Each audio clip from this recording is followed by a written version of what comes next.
दोस्तों, आज की गौतम बुद्ध कहानी के माध्यम से हम आपको बताएंगे कि बुद्ध के नजरिए से हमारे जीवन का मूल्य क्या है। हम में से बहुत से लोग अपनी जिंदगी की कीमत नहीं समझते और ऐसी चीजों में अपनी जिंदगी बर्बाद कर देते हैं जिससे हमें ही नुकसान होता है। कुछ लोग शराब के पीछे, कुछ लड़कियों के पीछे और कुछ पैसों के पीछे अपना पूरा जीवन बर्बाद कर देते हैं। आज की बुद्ध कथा के माध्यम से आपको पता चलेगा कि हमारा जीवन कितना अनमोल है और हमें अपना यह अनमोल जीवन कैसे जीना चाहिए।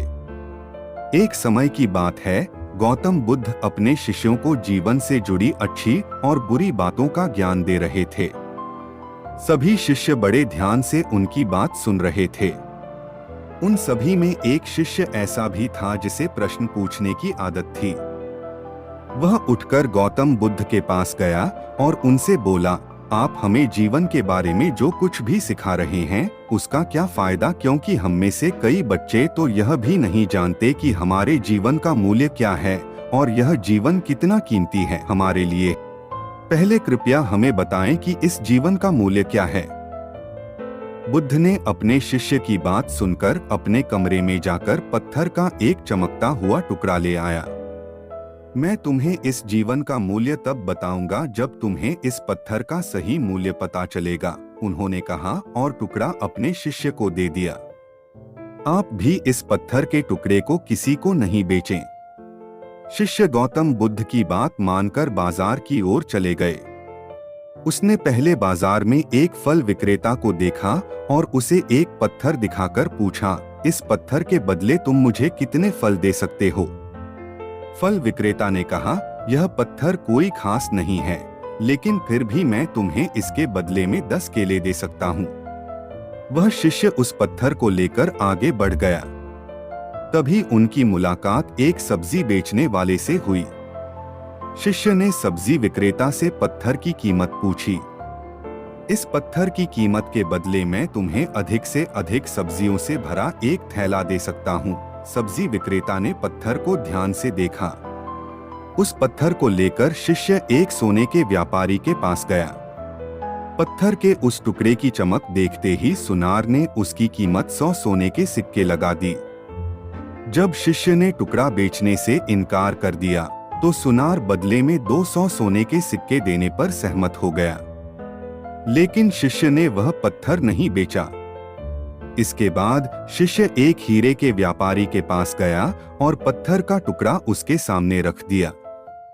जैसे ही हीरे के व्यापारी ने उस पत्थर को देखा, उसने एक साफ कपड़ा बिछाया, उस पर पत्थर रखा, फिर उसकी परिक्रमा की और हाथ जोड़कर पत्थर को कपड़े में लपेटते हुए कहा, तुम जिसे साधारण समझ रहे हो उसकी कीमत पूछ रहे हो।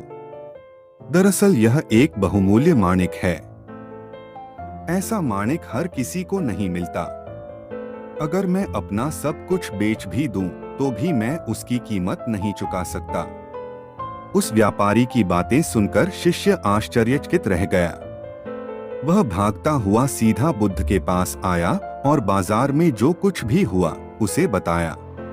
उसकी आश्चर्यचकित बातें सुनकर गौतम बुद्ध बोले, तुम्हारे प्रश्न का उत्तर इस माणिक के मूल्य में ही छिपा है। हमारा जीवन भी एक माणिक है। माणिक की तरह यह भी अनमोल है, लेकिन हम इस बात को हमेशा नजरअंदाज कर देते हैं और अपने जीवन की कीमत नहीं समझते हैं।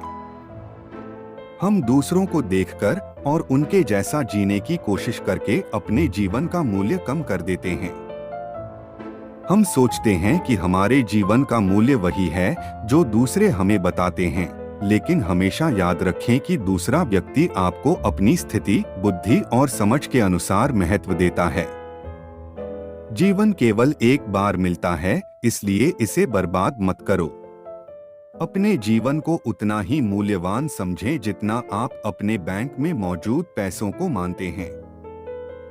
आज के समय में लोग प्यार, पैसा और दिखावा जैसी चीजों को अपनी जान से भी ज्यादा कीमती मानते हैं। लोग प्यार की वजह से आत्महत्या कर लेते हैं। पैसे के नाम पर वो ऐसे काम करने लगते हैं जिससे उनकी जिंदगी बर्बाद हो जाती है। नाम कमाने के नाम पर वो गलत काम करने लगते हैं। हमेशा याद रखें कि दिखावा करना जरूरी नहीं है। प्यार दोबारा पाया जा सकता है, पैसा दोबारा कमाया जा सकता है, लेकिन जिंदगी दोबारा नहीं पाई जा सकती। इसलिए अपना अनमोल जीवन अच्छे से जिएं। हर सेकंड का आनंद लें। कभी यह मत सोचो कि तुम इस दुनिया में किसी काम के नहीं हो। यह कभी मत सोचो कि तुम्हारा जीवन निरर्थक है। तुम्हारे होने या न होने से कोई फर्क नहीं पड़ता। जब भी आपके मन में ऐसे नकारात्मक विचार आएं, तो बस खुद को याद दिलाएं कि जीवन एक रत्न है और यह अमूल्य है। तो दोस्तों, कैसी लगी यह कहानी आपको कमेंट सेक्शन में जरूर बताना, और अच्छी लगी हो तो इस चैनल को सब्सक्राइब करके कमेंट सेक्शन में अपनी राय या फिर जिस भी विषय में आप कहानी सुनना चाहते हो उसके बारे में लिखकर हमें जरूर बता सकते हैं। तो मिलते हैं किसी अगली कहानी में, तब तक के लिए अपना ख्याल रखिए।